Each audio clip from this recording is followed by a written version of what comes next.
The Morning Drive podcast from Double T 97.3 is presented by Cantex Roofing and Construction.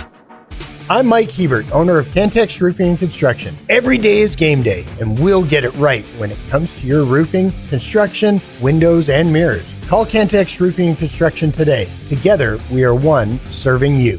And funny in a funny kind of way, not funny. Funny. But, usually you kind of look at the Associated Press poll and where you are and the coaches poll and where you are. And in this case, now really all we're concerned about is the college football playoff poll, because that's what matters the most at this point. And you're going to be ranked higher in that than you are in the Associated Press poll, where you're tied for 6th with Oregon, or in the coaches poll where you're 7th. I mean, Alabama's going to drop down, and Texas Tech's going to go up to number 5. The question becomes, how far does Alabama drop down? Some say 9, some say 10. There's no question they're in the playoff deal right now. Are you worried? I heard you and Choice talking yesterday. Are you genuinely worried that Texas could get into the college football playoff poll? I would say that I don't have enough care to worry about that. Okay. Yeah, I would prefer that they not. And do I think it's possible if they beat A&M? I wouldn't say it's out of the question. Out of the question. Okay. Yeah. Do you, the 5 spot, if you finish up 5th, let's just say you win out and you're still number 5 because Ohio State wins and Indiana plays them close enough and A&M stays ahead. It just feels like that you're on a collision course to be at least in the top 4, because with Ohio State and Indiana playing, and with Texas and Texas A&M playing coming up, and then A&M eventually being in the SEC championship game, I mean, it kind of feels like you could be 2 or 3 when it's all said and done, Jamie. If Indiana got beat bad enough by Ohio State, let's say Ohio State goes and beats them 49-10, and let's just say Texas finds a way to beat A&M. Well, you're gonna jump up there, and let's just say you win out, and even if Texas is in with at the end of the day, them beating A&M and Indiana losing big could benefit you to the point where you don't have to play that opening round game. And that'd be great, right? Yeah, that would be great. I mean, obviously it allows you to get healthier. It allows you to stay healthy. It allows you to rest up. It allows you to sit back for a week and scout the next opponent and all those extra things that you really would be scouting 2 opponents at that time. But there's a lot to benefit from it, no question, and it guarantees that you move on to the next round. Yeah, no question. Now, if you're the 5 seed, you get to play the 12 seed, and in this case, it might be North Texas, it could be James Madison, it could be Navy, it could be probably most likely North Texas or James Madison. I'm not saying that those are necessarily pushovers, but when you compare to what you've faced in the Big 12, that's a much easier task for you to advance on. The difference is you just have to play that extra game. No question. And so if you're going to be in a spot, I mean, I would say you're in a very enviable position right now, maybe even more so than at least 3 of the teams that are ahead of you. I mean, I think you're almost in a better position now than Indiana or A&M or Georgia at the 5 spot. Now, that being said, I think a matchup with Utah, it scares me a little bit in the Big 12 championship game. So let's not act like you're going to be facing off with Oklahoma State in the conference title game. Right. No, there's no yeah but game coming up for you in the Big 12 title game. And is that who you think it's going to end up being? Utah? I think Cincinnati's going to beat BYU this weekend. Okay. So, yes. and then that would give BYU 2 losses, and Utah would have the 2, and Utah would potentially advance. It's so crazy trying to figure out how all the different tiebreakers and stuff like that. But as far as Utah is concerned, they have Kansas State on the 22nd this coming weekend at home, and then they play at Kansas. And I don't really see either one of those teams challenging Utah. Do you? No, no, I don't think so. Yeah. This, dear Chuck, I'm up and going. Sorry for the sleeping late again. No excuses. See you and them, other 2 underpaid sports prognosticators. You may start the show, and thanks. Okay. Under you and them other 2. So and them other 2 underpaid sports prognosticators may start the show. May start the show. Yeah. He was late, so now we can start the show. Yeah, we can start the show. Right. Well, thank you. Yeah. Somebody says horns down. Somebody says let's beat West Virginia. Yeah, no, I get all that, but I mean, I'm just, sometimes you got to think of the greater good too. And to me, the greater good is, what are you going to face in the Big 12 championship game, and then what does that look like moving forward? And if that means that Texas gets in, but you're the 3 or the 4 seed, then by all means, let them in. If them winning helps you get to be a 3 or a 4 seed, then I'm all in on Texas being in the college football playoff. Okay, so this is a 2 for 1 here, right? This is 2 for 1. Okay. If you were to, if Texas was to lose to A&M, and that kept you at 5, 2 good things would happen there. You get a home football playoff game, and Texas doesn't make the playoff. Those 2 things might, for me, outweigh a guaranteed bye to the second round. What do you think? They don't for me. Yates Flooring Center chat line. But it also means A&M wins, and that they're a top 4 seed. And you could be having to go visit the Aggies at Kyle Field. No. Because you'd be the 5 seed. Yeah. You'll be the 5 seed. A&M's not getting a host because they have a bye. Yeah. Oh, that's right. As the 5 seed, you're hosting. Right. Yep, you're right. Could be playing them in a bowl game, though. Houston finishes up with TCU and on the road at Baylor. This is the Morning Drive Podcast from Double T 97.3, presented by Cantex Roofing and Construction. 25. Here is Jeff McGuire with this day in sports history. Starting in 1949, National League batting leader Jackie Robinson, who hit .342, wins the National League MVP. 1966, Brooklyn and Los Angeles Dodgers pitcher Sandy Koufax announces his retirement due to an arthritic left elbow.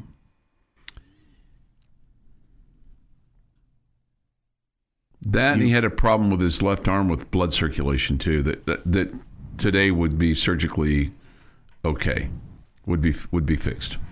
Oh yeah, 1,000%. With 31 seconds left in 1967, Kenny Vineyard makes a 37-yard field goal to help Texas Tech beat Baylor 31-29. Way to go, Kenny. 1989, James Gray runs for 234 and 4 touchdowns, giving him Southwest Conference career best 50 to help number 20 Texas Tech rally past SMU 48-24. That was probably Spike Dyke's best team. 89? Yeah. 2006, Texas Tech rallies from 17 points down with 27 straight points, and Robert Johnson scores twice in a 30-24 win over Oklahoma State. Way to go, Robert Johnson. And in 2020, the NBA draft being held late due to the COVID-19 pandemic, with the 34th pick in the NBA draft, the Sacramento Kings select Jamias Ramsey, shooting guard from Texas Tech. That was really good. I mean, that was really good. You could, if you were the commissioner of the NBA, that's exactly how you would sound. You step up to the podium and, lean into the microphone and say "with," like that. That was excellent. I would love to tell you what today's food is. I can't pronounce it. It's a French soup. It's like an onion-based French soup. Not onion dip like you're putting like with chips or something, but it's weird. Just for funsies, give it a shot. Mm-hmm. There's so many different letters in different places. I don't even want to begin. Like Versace is what is coming to mind, and I know that's not right. Mm-hmm. Vichysssoise. Okay. Yeah. But I did look it up to see what it was, to see if it'd be interesting. Didn't look interesting. Happy birthday, Owen Wilson. It didn't. Like, all the ingredients, I'm like, I don't know what half of these are. Seems like this is where we need Grammar Girl or somebody like that. I'm all for it. Yeah. On this one. Owen Wilson. Or Google. Oh, I tried Google. It didn't help. Owen Wilson, 57. Damon Wayans Jr. is 43. Caleb Williams, 24. David Ortiz is 50. Kevin Nielsen is 72. Megan Kelly, 55. Gary Sheffield, 57. And quite possibly the man who threw the prettiest football in the history of the NFL. Warren Moon turned 69 today. He did throw a pretty ball. See? There's Right no there. question. There's no question. I know he threw it a very long way, very accurately. And also Steve McNair. Those two guys threw the best ball. I was with you with Warren Moon, but I don't think I'm there with Steve McNair. It's kind of like Reggie Roby was the greatest punter of all time with the spin on his ball and how high he got it. He was a good one. 1883. Picked this one because of the conversation we had yesterday. Mm-hmm. At exactly noon on this day, American and Canadian railroads begin using 4 continental time zones to end the confusion of dealing with thousands of local times. The bold move was emblematic of the power shared by the railroad companies. Need for the continental time zones cemented steam directly from the problems of moving passengers and freight over thousands of miles of rail line that covered North America by the 1880s. Since human beings had first begun keeping track of time, they just set their clocks to the local moment of the sun being overhead. That would be noon. Well, as late as the 1880s, most towns in the U.S. had their own local time, generally based on high noon, or the time when the sun was directly at its highest point. As railroads began to shrink the travel time between cities from days or months to mere hours, however, these local times began scheduling nightmares. Railroad timetables in the major cities listed dozens of different arrival and departure times for the same train, each linked to a different local time zone. So the next time you wonder why we have Eastern, Central, Mountain, and Western time, you can thank the railroads. And this day in sports history. This day in sports history. Central time zone, best time zone. VC Schwaz. Sure. That's what somebody says off the chat line. VC Schwaz. Okay, I've heard of that before. 1989, Texas Tech went 9-3 under Spike Dykes, 5-3 in the Southwest Conference. Losses at Baylor, 29-15, to Arkansas at home, 45-13, and at Houston, 40-24. So some might dispute that year as being his best year with 1995, and I may have to change my tune on this. In 95, the Red Raiders also went 9-3, Jamie. Went 5-2 in the conference. Lost at Penn State, 24-23. Penn State was number 4 in the country at the time. Last second field goal. Yeah, a guy named Bobby Ingram makes this unbelievable catch on the sideline, and then they kicked the field goal to win it in front of 96,034 there in Happy Valley. Lost September 30th at Baylor, 9-7. So there's 2 losses. And then you lost at Texas November the 4th, 48-7. So 2 of your 3 were, by 3 points, and then you got blown out by But you kind of wonder, okay, so if you're undefeated going into Texas, and I couldn't tell you who all was on that 95 Texas team. Doesn't really matter. But we went on to win over Air Force in the Copper Bowl 55-41 that year and finished up 9-3. Zebby and Byron had huge days that day. Yeah. And then the next year in 96, you went 7-5, but you start off with that Big 12 game where you lose at K-State that you got screwed on. You go play Georgia because you're playing them just to help raise money for the athletic department. Between the hedges, you lost 15-12. Should have won it. Should have won it. Their quarterback, Mike Bobo, was terrible. Yeah. Isn't he somebody's an OC now? Probably, yeah. That sounds familiar. Yeah, I think he is. Georgia was horrible. Yeah. I mean, we should have won the game. That was a bad Georgia team, and that was a tough one to take. Mm-hmm. And then lost to Nebraska, and then lost to Texas at home, 38-32. So, I mean, there were times when he was really, really, really close to going from good to great. A truly great season, and then lost to Iowa. This was ugly in the. I believe that was in the Alamo Bowl. It was. They lost 27-0 in the 96 Alamo Bowl. So, anyway, a couple of things there from back in the day. This is the Morning Drive Podcast from Double T 97.3, presented by Cantex Roofing and Construction. Jamie Lent and Jeff McGuire. I'm Chuck Heinz. It's great to have you with us today. This from the Yates Flooring Center chat line. Protecting your quarterback has been your biggest liability.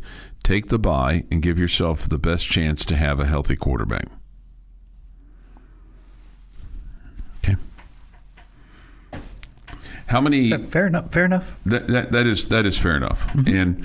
And I mean, just period. Protect your whole team. Yeah, because everybody's got some football, as Coach McGuire says, football banged up. But I'll tell you, it would be an extra little cherry on top if you're in the college football playoff and the Texas Longhorns aren't. Mm-hmm. I love me some Eric Morris. I don't want North Texas in there too, because you're like bragging, hey, we made the college football playoff. So did North Texas. Yeah. I don't want them in. I hate that SMU was in last year. Yeah. I would prefer the Aggies somehow find a way not to get in. I mean, I'm just being honest. If they lose to Texas and then Texas loses in the SEC championship game, Texas isn't getting in the SEC championship game. If A&M loses in the SEC championship game, would they still get in if they lost to Texas and the SEC championship game? Yes. Yeah, I think so. No. I'm saying, would they still be in the SEC championship game?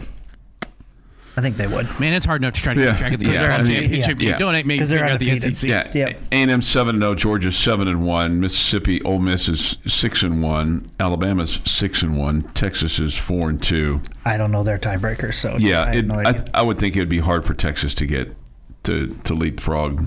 No. I'm talking about, would A&M still be in the SEC top? Oh, okay. Yeah, I would think so, but I'm with you. I don't know all the tiebreakers there. Yep.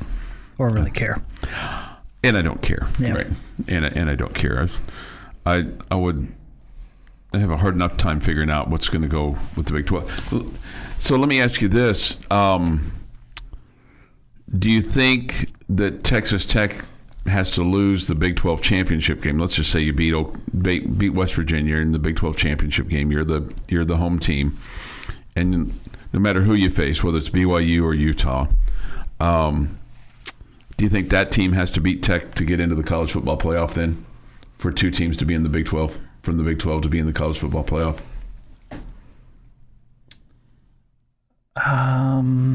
Yes. It's definitely dicey. The problem here is, do I think they'll be ranked within the top 12? Probably. But you've got to put a a ACC team that might be Georgia Tech. And that's probably ranked somewhere in between 15 and 20, and then you're going to put a Group 5 team in there that's going to be ranked close to between 20 and 25 that are going to leapfrog possibly a BYU or a Utah that's 11 and 12. Mm-hmm. So that's the hard part. So you're probably right, Chuck. Yeah, that scenario you threw out there is probably accurate. Yeah. Everybody's bringing up the fact that none of the teams that had first-round byes, won. Advanced in the second round. Texas beat Arizona State 39-31, but we feel like it was different last year in that the four teams that got the byes were conference champions, not the best four teams. Yeah. Now it's different this year. Yeah. Yeah. Could you make the case that Oregon and Georgia were 1 and 2, maybe, but was Ohio State an 8 seed and was Notre Dame a 7 seed? Probably not. Right? If you were seeding it today, they probably would have been seeded higher. Yeah, they would have been. Ohio State probably would have been seeded higher than Arizona State. Yeah. Yeah, because Boise State and Arizona State were 3 and 4. My point is that in the quarterfinals, Oregon and Georgia probably would have gotten a different matchup than Ohio State and Notre Dame. Yeah. Mm-hmm. Yeah, it would have changed the matchup. Yeah, it would. So it would. I just I'm totally on board with if you get a bye, if you can get a bye, get a bye. If that's the best thing for Texas Tech. But at the same time, there's part of me that, do you think the Arizona State folks who got the first round bye and then went on to play the Longhorns, which bowl was that? Sugar Bowl? Peach Bowl. Peach Bowl? Yeah. Okay. I'm looking at it. That's how I know that. Yeah, I couldn't remember, so I believe you. And lost that game. Do you think if they had it to do all over again, unless you, I don't know, do you think they would say, oh man, I wish we had that first round game at our place? I think they'd probably say, I wish we'd done a little bit better job of. If we wish we hadn't gotten hosed by the officials on that non-targeting call late in the game. Yeah. Yeah. Because they very easily could have won that game. Yeah. I don't know. I just feel like our situation is maybe a little bit different this year. But I don't know. All football teams are a little bit banged up at the end of the year. But the fact that you could protect Baron Morton and the rest of your team through not playing a game would be massive, okay? Because, we know the injury is there, that he's banged up. So that would be massive. Depending on who you talk to, he needs 4 to 5 weeks of just complete rest. So yeah, he's probably not going to get that until for a while. Right, but let's just say you play in the Big 12 championship game and you win that game. Your next game, if you get the first round bye, is December 31st or January 1st. Mm-hmm. So his health would be substantially better. A whole bunch of guys on the team. Yeah, than having to play on December the 19th or the 20th. I don't know. Just it's a great problem to have, potentially have, when you kind of think about everything. So, what dare to dream, right? Mm-hmm. Right now you just want to get to the college football playoff. You wouldn't take a 12 seed right now, but 12 would be better than anything you've ever had in terms of the college football playoff. By a long shot. Yeah. Yep. Yeah. So just beat West Virginia and then go take care of your business in the Big 12 championship game and move on, and get yourself into the postseason tournament, and then from there just try to keep winning as much as you can. 7:22 this morning here on the Morning Drive. We'll have a high school fan zone tonight from 6 until 7. Monterey and Coronado coaches will come in and visit. Monterey is still in the high school football playoffs. Go Plainsman. Yeah, so they won their first round game, and see what happens on Thursday when they're back in action for Monterey High School. And so also coming up this week was Lubbock Cooper and Liberty as well, among the teams in the high school football playoffs. And then we'll have Texas Tech basketball from the Bahamas later on this week too, as they meet up with Wake Forest, and then the winner either gets Memphis or Purdue on Friday from the Bahamas. Kind of weird that going to the Bahamas the week before Thanksgiving and not Thanksgiving week. It doesn't seem very, like, from the Bahamian tourist kind of situation. Doesn't, and maybe they don't need to worry about tourism because they got plenty of tourists to go down there. But it just seems like it'd be more fan-friendly over Thanksgiving. I agree with your point. Maybe they felt like attendance was lower because it was Thanksgiving week. People didn't want to be there at Thanksgiving week. I have no clue. Yeah. No, I have no clue. But I feel like usually we see those things around holidays. Yeah. Yeah. So for whatever reason, it's this week and not next week. Who knows? Maybe they looked at the calendar wrong. Or maybe there's a bunch of holiday tournaments next week that the networks already have games lined up with, so they say let's spread them out, and so we get more viewers that way. Yeah. Your daily dose of sports and fun. This is the Morning Drive Podcast from Double T 97.3, presented by Cantex Roofing and Construction. Jamie's question of the day on Double T 97.3 is brought to you by Connecticut of West Texas. Okay, I don't know that we've gotten into this. Maybe we did earlier this year, but I'm going to flip over to men's basketball if it's okay with you guys. Sure. Okay. And I'm not sure if we made our prediction or not, but I just want you to make the prediction from what you've seen so far this year. Obviously, I mean, we're so early into it. Teams are going to get better and improve. I know the Red Raiders definitely did last year as non-conference play went along. But where do you think Tech is going to end up finishing in Big 12 play?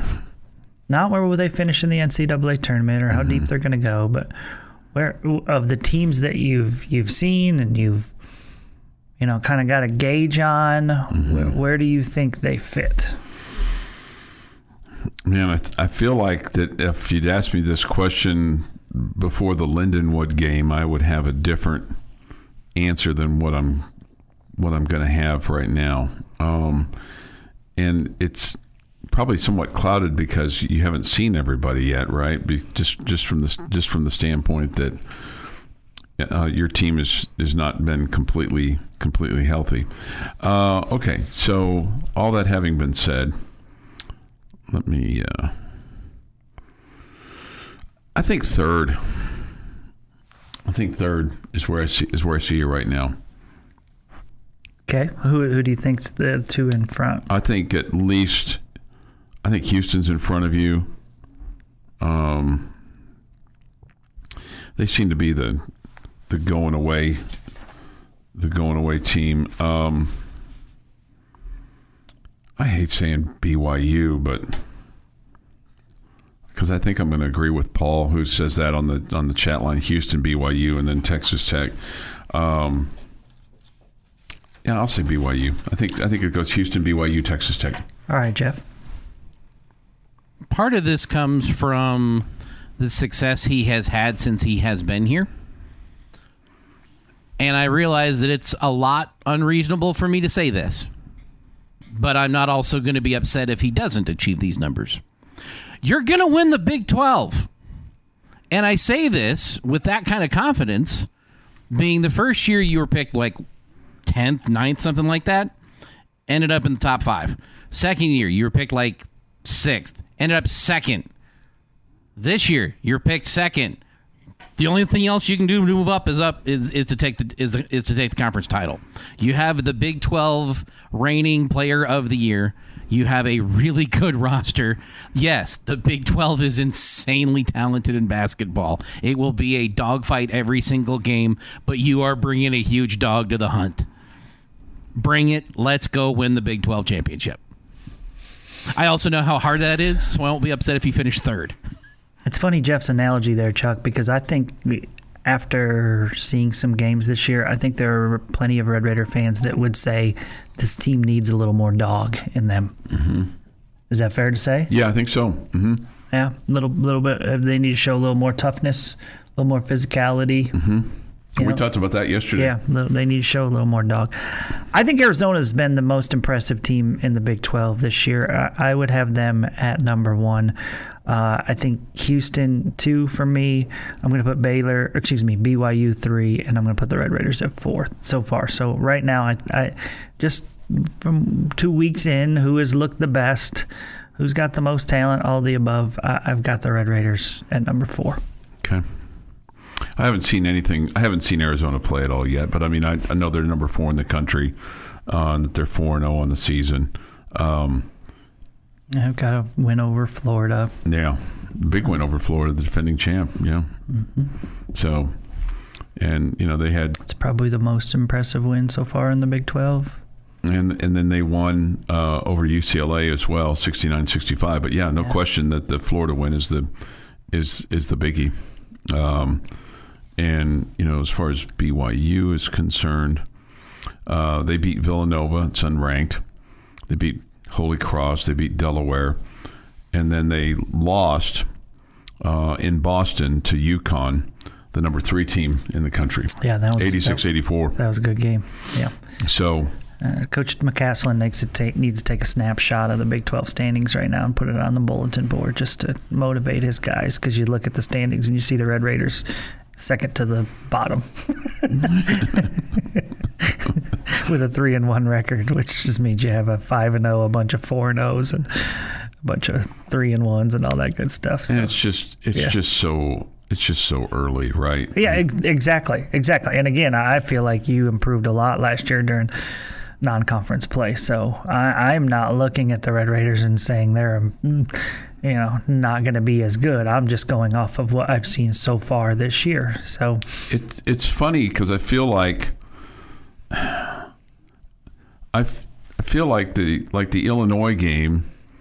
You lost 81-77, and I feel better about that loss than you do about Friday night's win over Milwaukee. Yeah, I'm right there with you. Yeah. Yep. And maybe even I thought you played a good team on the road. I think they were better even than the experts predicted at the beginning of the year, and you see that now. They've jumped inside the top 10. That looks like a very good basketball team to me. So I didn't feel terrible about that decently tight loss at all. And but it did. I think Friday again. There probably was a little bit of a letdown there, Chuck. Yeah. And then maybe a little bit of looking ahead to heading to the Bahamas. That may have been the definition of a trap game. Might have been. Yeah. But what bothered me though was just like Milwaukee, like Sam Houston. They were bigger, thicker, more physical guys, and it felt just like you backed down from that. Okay. That's what it felt like. I mean, I'm not going to disagree. And with Sam Houston, I know you won by 21 points, but I mean, it was a closer game than 21 points. And how many games have you played? 4. It's still super early. No, and that's why I'm not worried, and that's why I've got the confidence that Graham McCaslin's going to figure this out, and this roster is going to figure. You have the talent to do this. This is not an unreasonable possibility of things to happen. This isn't the old days where it was, and I'm not making fun of anybody here, one team's going to win the Big 12 and everybody else is fighting for scraps. You've got a legitimate shot to win it. And every year it's been underestimated on what Greg McCaslin and this roster can do, and all he has done is exceed those expectations. And in fairness, they have not played with all their guys yet. So, well, which one are you missing that you feel like is going to be a major factor? Man, Leon Horner was pretty good early on. Toppin's played in 3 games now. Bambouille's played in 1 game. Watts has now played in 3. I just don't feel like they've all played together yet. You've not had your... Yeah, and we've heard they haven't practiced together a lot as The well. Morning Drive podcast from Double T 97.3 is presented by Cantex Roofing and Construction.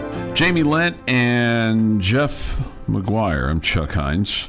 Can we pretend for a second that I just played the Dallas Star song? Because they played tonight. Go ahead. I was waiting for it. I messed up. Go ahead and play it. No. It's not even loaded. I have to go look for it. I messed up. Can we just pretend that I did and the Stars play tonight? Go Stars. Couldn't you have just played it in the next segment? No, it's just the 8 o'clock. That's what this is. Its designated slot. Yeah. And I screwed up. It's my fault. It's all on me. It's my job to know this. I'm the one paying attention to it. I knew they played. Forgot to put the song in. I'm sorry. You may continue. I feel like it was one of those deals where we missed a wide open layup and then we immediately fouled afterwards. It's like so we compounded the problem with the conversation after that. I missed the song. Right. You know? It's like Paul said earlier, that Jeff hit a home run and immediately struck out, with the vichyssoise, the food of the day. Or he hit a home run and, missed second base and it ultimately got called out and the run doesn't count. All right. I saw this and it's a long ways away, but I just wanted to get your take on this. This is the Baseball Hall of Fame class for 2026 was unveiled yesterday, including 15 returning players and 12 newcomers. Among the newcomers, Carlos Beltran, Ryan Braun, Mark Burley, Shin-Soo Choo, Gio Gonzalez. That's so funny. Why are you laughing at Choo? Why is that I don't know. so funny? Just made me laugh with just seeing his name spelled out, Shin-Soo Choo. That is it spelled phonetically there? Is that what you're laughing? No. It just was spelled out. His name is pretty phonetic, right? Yeah. It's pretty basic. Also on the list, Andrew Jones, Dustin Pedroia, Hunter Pence, Andy Pettit is still on the list. A-Rod, Chase Utley, Omar Vizquel, David Wright. So, what's your thought on some of these guys eventually making it to Cooperstown? Like Carlos Beltran, is he a Hall of Famer? Where does the steroid stuff get him? I think with Carlos Beltran, it's the cheating? sign stealing. Yeah, the sign stealing. Okay. Yeah, I don't think it's There's no steroid there. steroids. Unfortunately, I think that Beltran and A-Rod will not get there.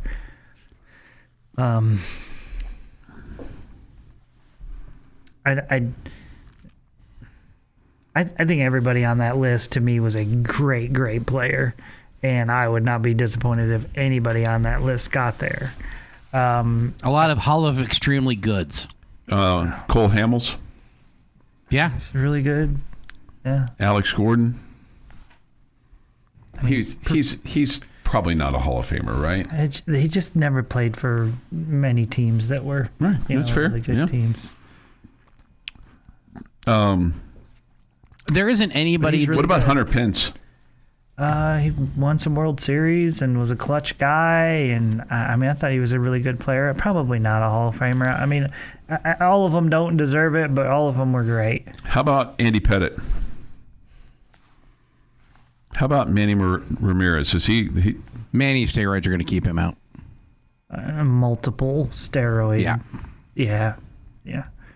They shouldn't, because you let Bud Selig in. But that's my whole point. But they're going to keep him out for that. But what if you, at a certain point, said, "Okay, we're cracking down on steroids. There are rules in place now. You cannot take steroids. We are going to test for steroids. Nobody can take them anymore. Stop taking steroids." And you test positive again. Seems like he's in a different category than Bud Selig at Manny that point. Ramirez, yeah. Yes. Yeah, I would agree with that. It's the same thing with a bunch of teams are sign stealing. You guys are using digital technology to do it. We know what's going on. Everybody stop. Stop doing it right now. Mm-hmm. Astros kept and doing Houston Astros ignored it. Yeah.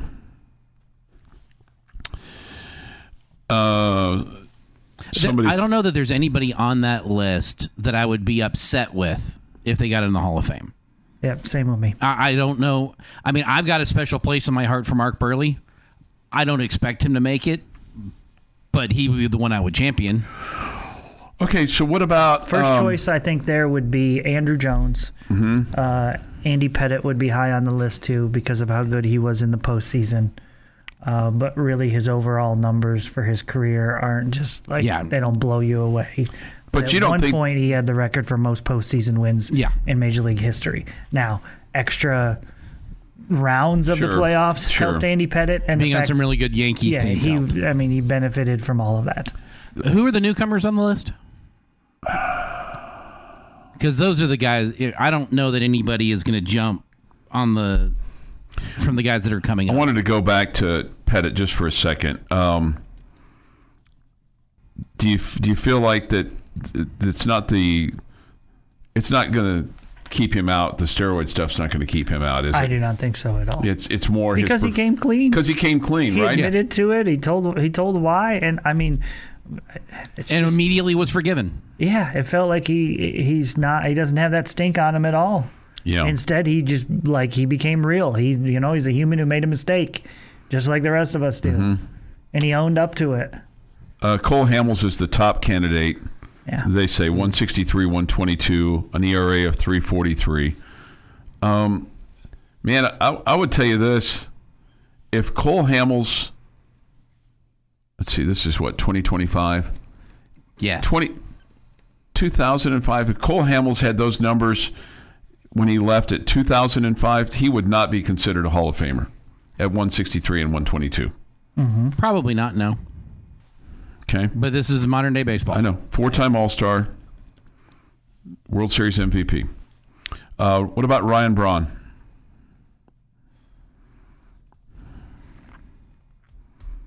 They also mentioned Alex Gordon, Sin-Shu Chu, Edwin Encarnacion. No. Gio Gonzalez. No. Daniel Murphy. I wouldn't Hunter be surprised Pence, if Rick Chu. Porcello. I wouldn't be surprised if Chu gets in. There's a lot of people in baseball that really loved Sin-Shu Chu, not just Rangers fans here, but like everywhere he was, and the community of baseball in general. Like, he's going to get some attaboy points for being a good dude.